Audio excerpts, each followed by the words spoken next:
এবং ধন্যবাদ দিচ্ছি যে অসাধারণ অডিয়েন্সের সামনে আবার ফসেলসকে আমাদের ব্র্যান্ড অফ বাংলা রক পরিবেশন করবার অনুমতি তারা দিয়েছেন এবং আমিও সুযোগ পেয়েছি আমাদের এই যে পথ চলার ইতিহাস,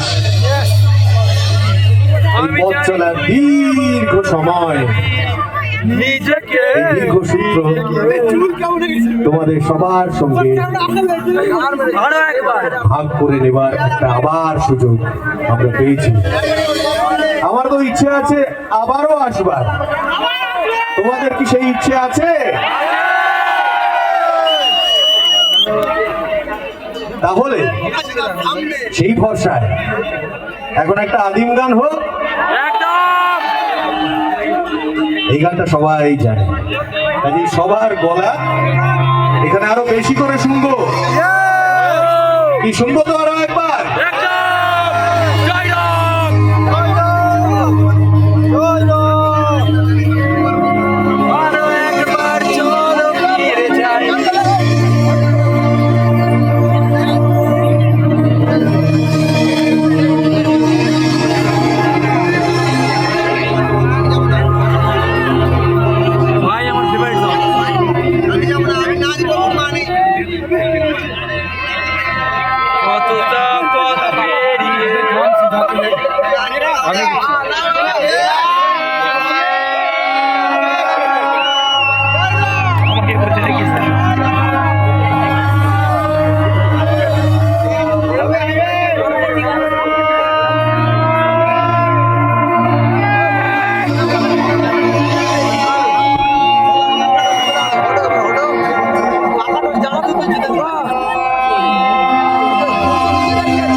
অচেনা